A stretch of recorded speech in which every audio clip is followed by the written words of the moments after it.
I went to high school over in Spooner, Wisconsin, which is about an hour and a half northeast of here.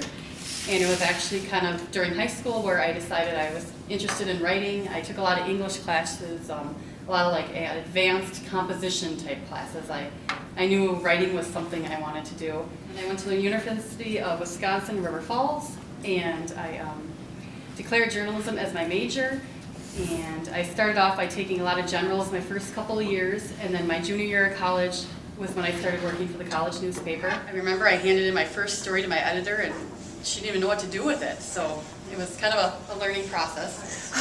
And I remember she told me, where's the story, Rachel? And she went back and looked at all my notes, and she's like, why isn't this in the story? And I'll never forget that. I'll never forget that. But so I did that, and then I worked my way up, and then I was front page editor for a semester, and then I was editor my senior year.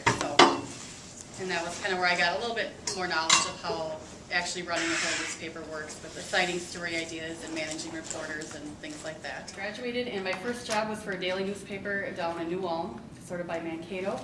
And there I was just a general assignment reporter. My role was strictly writing. I did not have any roles in anything else. It was just to write stories, and we had assigned photographers, and we had someone else who did the website, someone else to do the layout. So it was just my role was to write. And there was really where I got my experience in government news and community newspapers, and it was there where I covered feature stories, crime news, car accidents, fires, school boards, city councils. It was a good experience, and that was where I really kind of got my, my first real feel of the real world and what it was like. And I remember this was back in 2001. I made $8 an hour with a 4-year journalism degree, but it was fun. And then I came up here to Isanti County News in January 2002, and I've been there ever since. I was a reporter. I was hired there as a reporter, and that's where I got into photography of the newspaper, layout and design of the newspaper. Really, when you're at a smaller weekly, you kind of do everything, and that's what I did there. But it was good. It was a good fit. And then I've been editor, I guess, the past year and a half. As editor, obviously, I still write a lot, probably 3 to 4 stories a week. I do a lot of layout and design in the newspaper. Not as much anymore. We've had some switching of programs and things like that, but I still pretty much lay out the news. I actually draw out the pages of the newspaper. I fax them to someone. She lays them out for me, but I still kind of organize things and have the final say on what we do and where things are placed.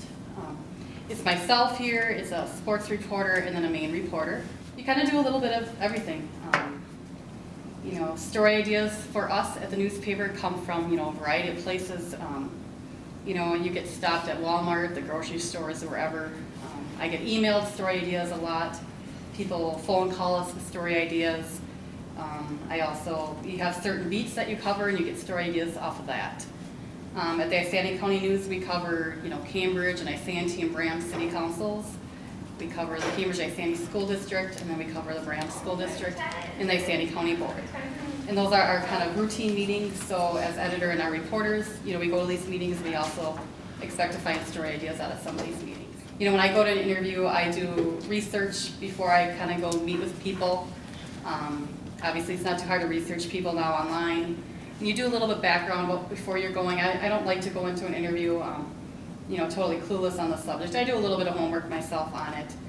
I don't really do it so much anymore, but when I first started out, I wrote down every single question I was going to ask someone. And I also, when you're interviewing someone, obviously questions come up too that you ask them. And of every interview, you always ask, is there anything else you wish to add? And that gives this person an opportunity to say something that may have not come up in the interview. If it's also a big story, I like to ask, what did you do that day? If it was, a story on someone who got diagnosed with cancer, or, next week I'm going to interview a family whose daughter was killed in the big accident a year ago. And, it's kind of like, what was that day? What did you do that day? And you never know where you're going to get pieces for your story. I mean, it could come from, them saying I ran to the grocery store, but maybe they ran into a friend at that grocery store who told them about something else, or you just don't know. Don't ask vague questions when you're in the interview. Kind of have a little background to those questions. Ask a question and know why you're asking it. why do you want to know that? One thing as editor of the paper here, I have to, answer to anybody and everybody. And so, we're not perfect by any means, but I always have a reason for why I did something. And, that person might come in and not agree with me, but I have a reason for why I did it. And they might not agree with you, but at least they understand. And it's kind of the same thing when you're asking your interview questions. Have a reason why are you asking that question. A little bit too, another interviewing question is just, what do you like to do in your spare time? It's a question I use a lot when I'm interviewing, business people or, teachers or something like that. What do you like to do in your spare time? It's a good question for, a personality profile. If you're interviewing someone and, or someone who maybe has gone through cancer or whatever, what do you like to do in your spare time? It kind of helps you to get to know that person as a human being. And that's a question I get asked a lot too when I go out on the job. People want to know about you, just not as, Rachel the editor or whatever. What does she do as a person? Also when you're interviewing someone, make sure you're looking them in the eyes, and to me it shows them that you care, you're listening to them. It's okay to be compassionate a little bit when you're interviewing someone. Just because you're a reporter, you're also a human, and it's okay to show some of that compassion. Listen to them when they're talking. They know if you're not listening to them. They can pick up on that. And the other thing too is, you're going to go there when you go out to your story ideas. I never take it for granted, but they really think it's a big deal that you're coming to see them. I don't, just because it's the nature of what I do, but I'll call someone, we're talking about scheduling an interview, and they're like, really, you'll come to my home? Well, yeah, that's where we prefer to go when you interview people. You learn a lot about folks by what is in their home, and you'll see the family pictures on the wall or the knickknacks that they're collecting, or you can learn about people from things that you see in their house and what they're doing.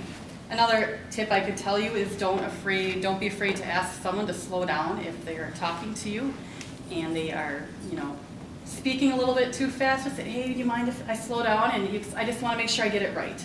And they appreciate that.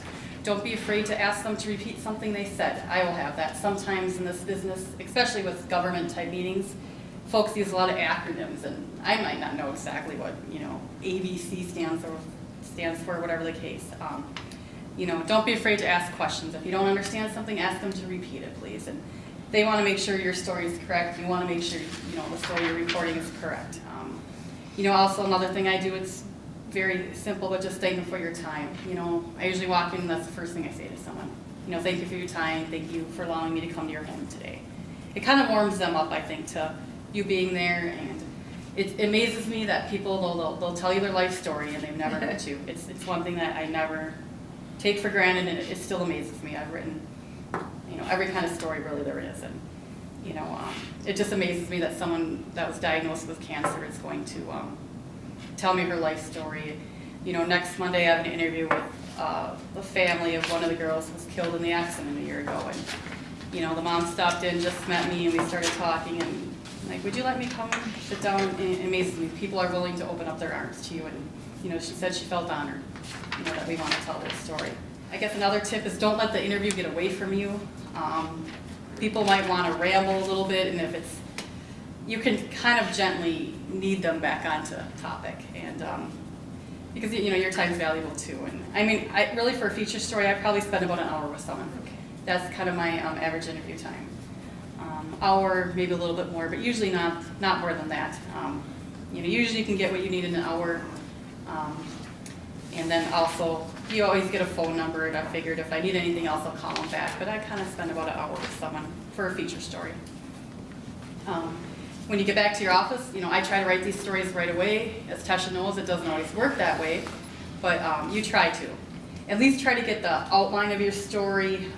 Sometimes I'll go through my notebook and I'll kind of get quotes. I start highlighting quotes, points of emphasis I know I'm going to want to talk about in the story. So you kind of try to get a rough draft down anyway, because obviously you'll come back to it. I come out of my story and I look through my notes, and usually you know what your lead's going to be. Sometimes you can start off your story with a dynamic quote. I do that once in a while. You kind of set the tone for your story.